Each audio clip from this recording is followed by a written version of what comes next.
الحمد لله رب العالمين والصلاة والسلام على أشرف الأنبياء والمرسلين نبينا وقدوتنا محمد عليه أفضل الصلاة وأزكى التسليم. اللهم علمنا ما ينفعنا وانفعنا بما علمتنا وزدنا علما يا رب العالمين. So we're in Surah Al-An'am and we're getting close to the end of this thing. The 125th verse is where we left off.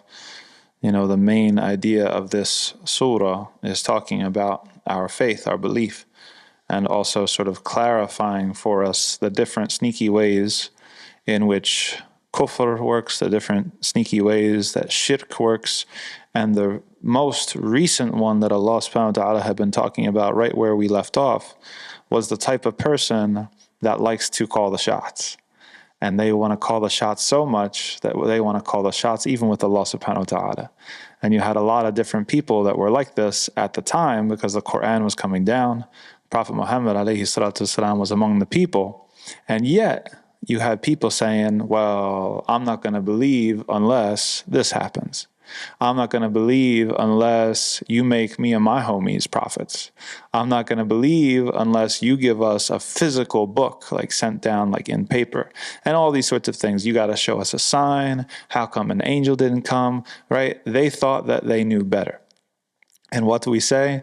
For somebody who knows everything, you can't teach him anything, right? And somebody who knows nothing, you can teach him everything. And so that was the split. You had certain people in Mecca that, you can't tell them anything. They think they got it all figured out.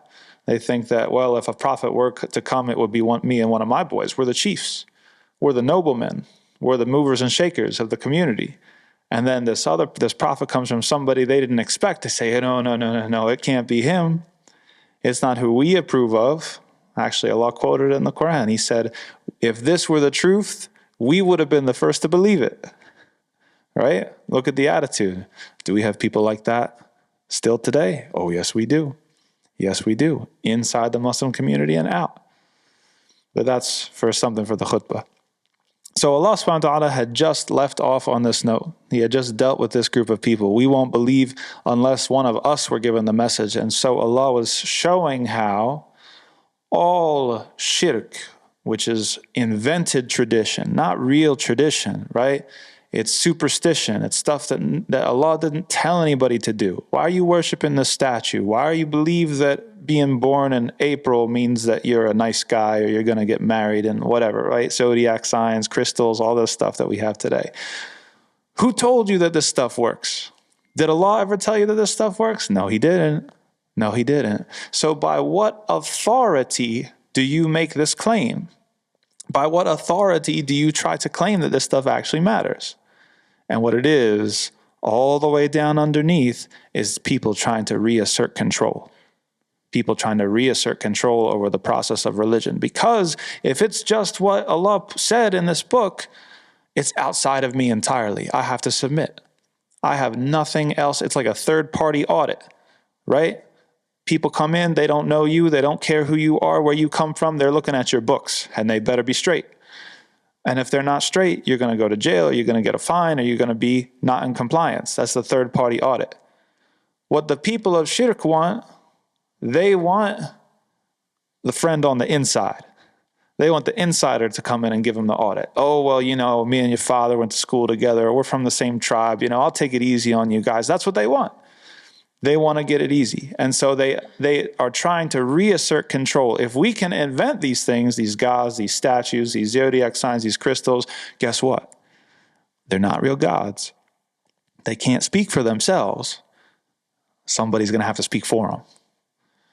Who gets to decide what the idol wants? Who gets to decide what the idol makes the idol happy or not? Who gets to decide what makes the idol angry or not? Then I get to put myself up in this position. I say, well, I'm the one who's able to interpret what the idol wants. And then you see how that works. So true faith is cutting through all of this. True faith is completely out of our hands. It's 100% submission to something that is completely out of our hands. And so Allah subhanahu wa ta'ala calls out the Quraysh for this. He said, listen, all this nonsense that you guys are coming up with, you're just trying to keep control over something that really has to be completely out of your hands. If you don't have nothing to hide, you shouldn't be afraid. But they know that they have stuff to hide, and so they don't want to come under the audit of divine guidance. After that, Allah subhanahu wa ta'ala says, something amazing. He says, فَمَنْ يُرِدِ اللَّهُ أَنْ يَهْدِيَهُ يَشْرَحْ صَدْرَهُ لِلْإِسْلَامِ. Allahu Akbar. He says, whoever Allah wants to guide, He's going to open or expand his chest or his heart to Islam. That tells us a couple things. One thing, it tells us what we just talked about in the khutbah this Friday, that belief is not about how smart you are, it's about how sincere you are. Belief is not a cognitive triumph, it's not a cognitive issue, it's a moral issue. Because if it were a cognitive issue, if belief were just about how smart you were, then every smart person would be in Jannah and every stupid person would be in Jahannam. That's not how it works.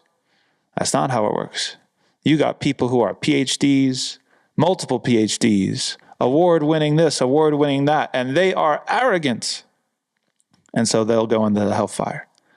All that knowledge, it's not even neutral, it's against them. They had all that knowledge, all that intelligence, and yet they still couldn't believe because something inside their heart prevented them. And then you've got somebody homeless, on the street, nothing, no opportunities, doesn't even have a high school education, but his heart is pure. And so he feels the truth and he believes in it. And that person is going to go into paradise. Not only that, the Prophet ﷺ, let me blow your mind. The Prophet ﷺ said something amazing. He said, the poor person is going to beat the rich person into Jannah by 500 years. By 500 years. How does that work? Why does the poor person get to be in Jannah 500 years before the rich person? He's got less things to be asked about. That's right. Because what did Allah subhanahu wa ta'ala say in Surah At-Takathur? وَلَا تُسْأَلُنَّ يَوْمَئِذٍ عَنِ النَّعِيمِ. You will be asked on that day. La, tawqeed. He says, emphasis. You are surely, definitely going to be asked on that day about every blessing. That means what? Gates of paradise. Angels are there. The person comes in, didn't have a home, didn't have a car, didn't have a family, didn't have bills, didn't have responsibilities like that. But he had a pure heart. He did what he could. He has his mistakes. We all have our mistakes. Angels are going to step right aside and say, you know what, you go right on in. And the person who had the house and had the car and had the degrees and had the company and had the this and had the that, angels will say, hold up. How did you use this? That car that you had, were you always driving to something halal? Or were sometimes you driving to something haram? That money you had, were you always spending it on something halal? Or sometimes you were spending it on something haram? And so on and so forth, till he goes through the person's spouse and the person's children, and the person's clothes and the person's games and their toys and everything that they had, their vacations and everything. Then, once it gets to the end of the list, all right, you can go in. 500 years. 500 years later. Subhanallah. So Allah subhanahu wa ta'ala says that this is not about how smart you are. Faith. It's about how pure your heart is. And whoever Allah wants to guide, He's going to open up his chest, his heart to Islam. And on the flip side, وَمَنْ يُرِدَ أَنْ يُضِلَّهُ يَجْعَلْ صَدْرَهُ ضَيِّقًا حَرَجًا كَأَنَّمَا يَصَّعَّدُ فِي السَّمَاءِ. He said, and whoever Allah wants to misguide, then Allah subhanahu wa ta'ala makes his chest tight, constricted, as if, he says, he's ascending through the sky. Any of you guys ever been mountain climbing? Or what do you have to do in a plane? Anybody ever flew in a plane? What do they have to do in a plane? They have to pressurize the cabin, right? Why do they have to pressurize the cabin? Because you're changing elevation so quickly. If you didn't have a pressurized cabin, everybody would they wouldn't be able to breathe, right? The quality of the air, it gets thin. People know this for, some marathon runners, they're up in the mountains. They train up in the mountains because the air is thinner up there, meaning there's less oxygen in the air. So if you can train and run in the mountains, then when you get down into the valley, close to sea level, it's like resistance training. You're awesome because your heart and your lungs are used to working so efficiently. You're using that air that's got very little oxygen.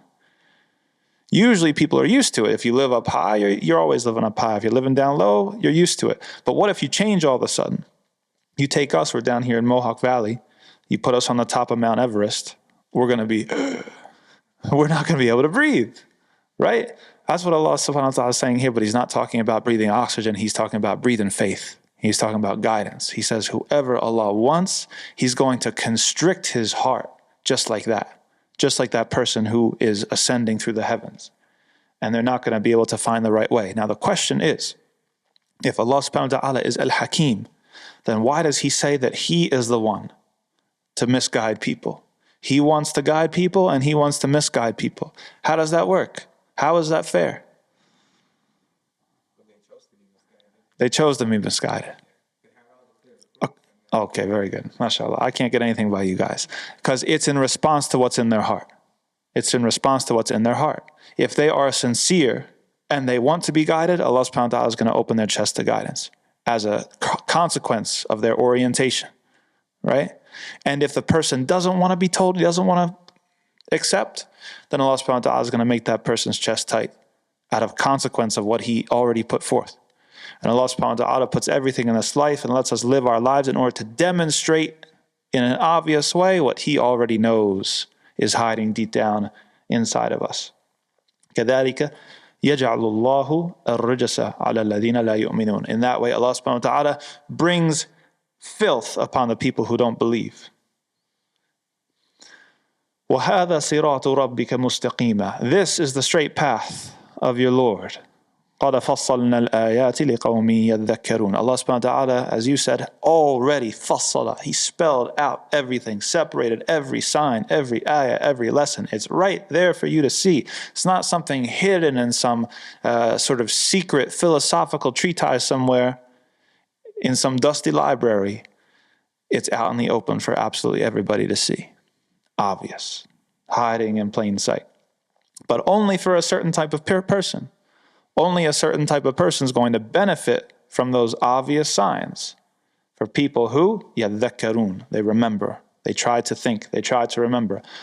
What's going to be theirs? What's going to be the consequence of that orientation that they have? Lahum darus salam inda rabbihim. They're going to have the abode of peace. Allah subhanahu wa ta'ala uses a play on words here because he just said that he's going to open their chests towards Islam. Now he says in the afterlife, he's going to give them darus salam. He's going to give them the abode of peace. Because Jannah for us is about internal and external peace. Every single type of worry that you have. We all got it. We're all right here today. We're all men. You got bills to pay. You got relationships you try to fix. Stuff's going on all the time. Sometimes it feels like you're at war with the world. Sometimes it feels like everything's crashing down around you. Sometimes your back's up against the wall. Can you imagine being in a situation where you don't have a single worry? That's Jannah, Darus Salam. Allah subhanahu wa ta'ala keeps on throwing these things. That's why the companions used to be afraid if life was too easy. Because they knew that this was how it was supposed to work. This work is fighting, fighting, fighting. There's always something that's happening. But then once the angel takes your soul, that's when your release is. And Allah promised you. That's why the people who got close to, they actually saw it on the battlefield. They saw people like, back at the time of the Prophet ﷺ, they saw jihad. They saw martyrdom. They saw people that die with smiles on their faces. And they said, Sadaqa Rasulullah. They said that what the Prophet ﷺ promised us was true. Once you cross over to the other side, Allah promised the people of faith, Darus Salam, the abode of peace, internal and external. Every need you want fulfilled, every pleasure that you deny yourself of the dunya, yeah, sure, go ahead, in the afterlife. And every single worry and setback and negative emotion that you had in this life, it's all gone. It's all gone. وَهُوَ وَلِيُّهُمْ بِمَا كَانُوا يَعْمَلُونَ. Allah subhanahu wa ta'ala is going to reward them and follow up in consequence because of what they used to do. وَيَوْمَ يَحْشُرُهُمْ جَمِيعًا.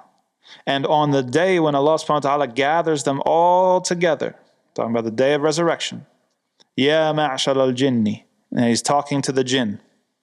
قَدْ اسْتَكْثَرْتُمْ مِنَ الْإِنسِ. You really have gone out of your way. You guys really did go the extra mile to try to mislead these human beings. Allah's talking to the jinn.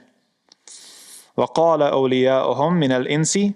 And the people who were deceived by those jinn, remember the jinn's job is to whisper these suggestions to us. رَبَّنَا اسْتَمْتَعَ بَعْضُنَا بِبَعْضٍ. It's kind of like people are making excuses. It's like, look, you know, they're to blame and we're to blame, like we were both kind of in it together. It wasn't all us, right? It wasn't just our fault. وَبَلَغْنَا أَجَلَنَا الَّذِي أَجَّلْتَ لَنَا. And we have finally reached the time period, the expiration date that you have set for us. Allah subhanahu wa ta'ala will say, or it will be said to them, قَالَ النَّارُ مَثْوَاكُمْ خَالِدِينَ فِيهَا إِلَّا مَا شَاءَ اللَّهُ. That the fire is going to be your resting place forever, to be inside of it, except for who Allah wills. And Allah says that because Allah has the power to bring people out of the hellfire. There will be people who they believed and they had a tawheed, and despite all their sin, they will be put into the hellfire for a time and then they'll be removed. The last people to enter Jannah. The last people to enter Jannah. People who believed but were so covered in sin that they had to go to the hellfire first.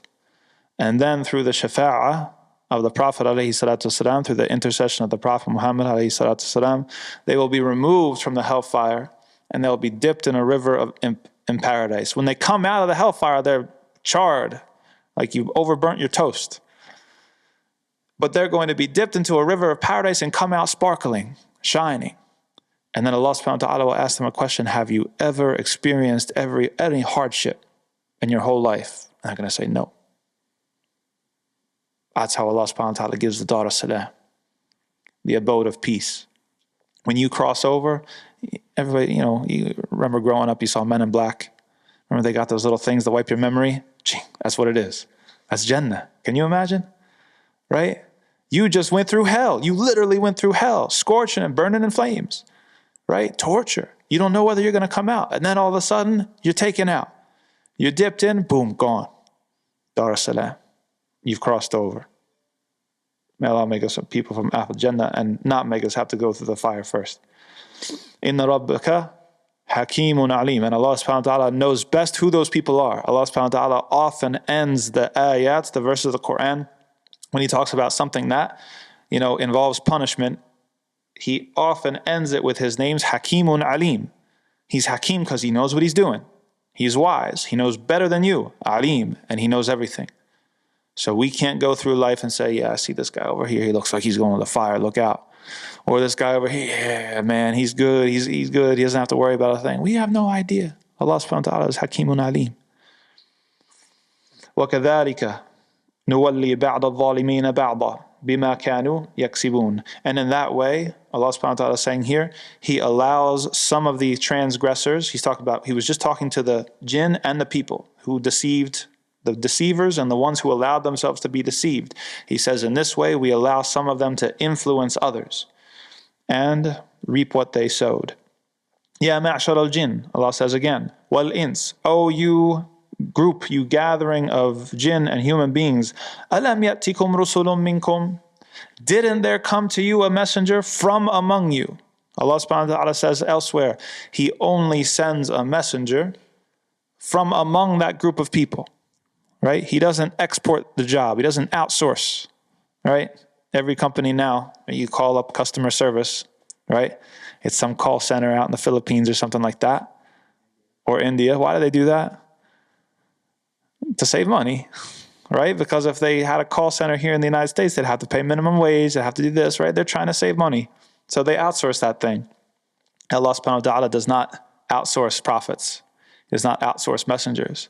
He sends people a messenger from their own because they already know him, they know his character, they know that he's trustworthy. The Prophet ﷺ in the Quran uses this as a proof against his own people, the Quraysh. He says, you already knew me from young age. I grew up among you. You guys know me and you know what I'm about. If Allah subhanahu wa ta'ala brought someone in from outside, people would have an excuse to say, who's this? Who's this guy? He just showed up today. We don't know him. We don't know what he wants. Right? Allah doesn't give room for that sort of excuse.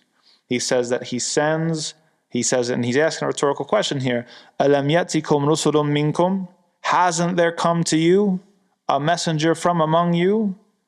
يَقُصُّونَ عَلَيْكُمْ آيَاتِي, telling you my signs, explaining my signs, وَيُنذِرُونَكُمْ, and warning you, لِقَاءَ يَوْمِكُمْ هَذَا, and warning you guys about this day.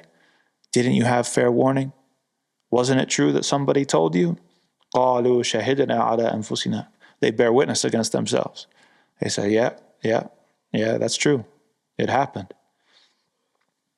وَغَرَّتْهُمُ الْحَيَاةُ الدُّنْيَا. Allah subhanahu wa ta'ala explains, okay, you were warned, why didn't you do anything? Why were you asleep at the wheel? He said, وَغَرَّتْهُمُ الْحَيَاةُ الدُّنْيَا, because the life of this world had deceived them. The life of this world had deceived them. وَشَهِدُوا عَلَىٰ أَنفُسِهِمْ أَنَّهُمْ كَانُوا كَافِرِينَ. And so they bear witness upon themselves that they used to deny. That's the thing that Allah subhanahu wa ta'ala wants us to understand, is that if we get too attached to this world, we're going to deny the message when it comes to us. And that can be like capital M message, like for example, the people, if they have a prophet sent to them. Okay, if you're too attached to the dunya, how are you going to react when a prophet is sent to you? Are you going to accept him? No, you're going to reject him. That's what happened with Bani Israel. That's what happened to the Nasara. Here comes a new prophet. They had built their entire identity on, well, we're God's chosen people. Then there came another prophet outside of them, ruined that whole thing, that whole narrative. And so because they were too attached to this thing in the dunya, they were prevented from following the message. And it can happen in smaller ways for us, okay? You're attached to your business. You're attached to a certain romantic interest. You're attached to this. You're attached to that. And what if Allah subhanahu wa ta'ala sends you a sign, sends you a wake-up call?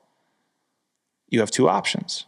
You can get the message, or you can deny the message. You can get right, you can get straight, or you can keep on doing what you're doing. And if you don't, maybe Allah is going to ask you the same question here. Didn't a messenger come to you? Didn't I send you a message? Then you're going to say, yeah, actually you did. And Allah says, وَغَرَتْهُمُ الْحَيَاةُ الدُّنْيَا. The life of this world deceived them, it tricked them. وَشَهِدُوا عَلَىٰ أَنفُسِهِمْ أَنَّهُمْ كَانُوا كَافِرِينَ. And they bear witness on that day against themselves that they denied. Allah says something amazing as we turn the page to the next page. ذَلِكَ أَلَّمْ يَكُنْ رَبُّكَ مُهْلِكَ الْقُرَى بِظُلْمٍ وَأَهْلُهَا غَافِلُونَ. Allah subhanahu wa ta'ala does not punish or destroy a qura, a people, a nation, a town, oppressively. بِظُلْمٍ وَأَهْلُهَا غَافِلُونَ. Allah doesn't punish people arbitrarily. Allah doesn't punish people until He sends them a warner. Allah doesn't punish people for being ignorant. Remember the first thing we said. It's not about ignorance, it's about arrogance. Allah subhanahu wa ta'ala punishes people after they've rejected, after they've denied, not just because they don't know. He says it right here. وَأَهْلُهَا غَافِلُونَ. We're not going to punish a people just because they didn't know any better. We're only going to punish people after they were shown the message, they were given a messenger, and they rejected and then they denied. وَلِكُلٍّ دَرَجَاتٌ مِّمَّا عَمِلُوا. And there are ranks. There are ranks to this, to both belief and to denial. There's some people that are way, way, way down on the bottom. There's some people that are way, way, way up at the top. And there's levels in between. وَمَا رَبُّكَ بِغَافِلٍ عَمَّا يَعْمَلُونَ. And Allah subhanahu wa ta'ala is not ignorant of what they used to do. وَرَبُّكَ الْغَنِيُّ ذُو الرَّحْمَةِ. And Allah subhanahu wa ta'ala is free from need, the one who possesses mercy. إِن يَشَاء يُذْهِبْكُمْ وَيَسْتَخْلِفْ مِنْ بَعْدِكُمْ مَنْ يَشَاءُ كَمَا أَنْشَأَكُمْ مِنْ ذُرِّيَّةِ قَوْمٍ آخَرِينَ. مِنْ ذُرِّيَّةِ قَوْمٍ آخَرِينَ. If Allah subhanahu wa ta'ala wants, then He can replace you. He can get rid of you. And He can bring about, instead of you, other people. Other people, whoever He wants. كَمَا أَنْشَأَكُمْ مِنْ ذُرِّيَّةِ قَوْمٍ آخَرِينَ. Just as He brought you forth from another people.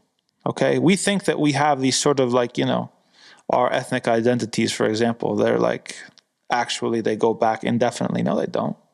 What does it mean to be Bosnian? What does it mean to be Somali or Somali Bantu? What does it mean to be Italian or American or whatever? You go back far enough, it started from someplace. And that wasn't even a thing. Right? We all come from Adam. Then from Adam, his sons, and then his sons, and then his sons. And then at some point, here came the Somali Bantus. And from some point, here come the Italians. And from some point, here come the Bosnians. Right? If you go back, Allah started every group of people somewhere. So he's saying, just like we brought your people out of nothingness, out of a different people, we can get rid of you and bring out another people from among you. Then Allah says, إِنَّمَا تُوعَدُونَ لَآتٍ. Certainly that which you have been promised is coming. وَمَا أَنْتُمْ بِمُعْجِزِينَ. And you are not going to be able to stop it. قُلْ يَا قَوْمِ اعْمَلُوا عَلَى مَكَانَتِكُمْ إِنِّي عَامِلٌ. So say to your people, he says, say, oh people, work for your station. We just said that it's darajat, it's different levels, right? Heaven has levels, hell has levels. Work for your spot. Work for your spot. And then the Prophet ﷺ is instructed to say, I'm working too, right? I don't have it all taken care of. Inni amil. I'm also working. فَسَوْفَ تَعْلَمُونَ. فَسَوْفَ تَعْلَمُونَ مَنْ تَكُونَ لَهُ عَاقِبَةُ دَارٍ. You're going to find out in the end who gets to inherit paradise, who gets eternal bliss. But you're not going to figure that out now. You're going to figure it out later. إِنَّهُ لَا يُفْلِحُ الظَّالِمُونَ. The oppressors are not going to triumph. It might seem like they do right now, but the oppressors are not going to be happy on that day. وَجَعَلُوا لِلَّهِ مِمَّا ذَرَأَ مِنَ الْحَرْثِ وَالْأَنْعَامِ نَصِيبًا فَقَالُوا. Then Allah subhanahu wa ta'ala, and actually I think we're going to end a little bit early today, we'll end it here. Allah subhanahu wa ta'ala transitions from talking about these general issues of belief and disbelief and rejection and paradise, and he gets back to some of the taboos that the Quraysh had established for themselves. Remember that we said that they felt guilty because they knew that they were rejecting the truth from the Prophet Muhammad ﷺ and from Allah Azza wa Jal. And so they had invented all of these other taboos that Allah subhanahu wa ta'ala never told them to institute. It came to what to eat and what not to eat, and you can do this and you can't do that. And Allah subhanahu wa ta'ala is going to go through those to take us pretty much to the end of the surah and talk about some of the other superstitions that the Quraysh used to have and invalidate them and make them seem as foolish as they are.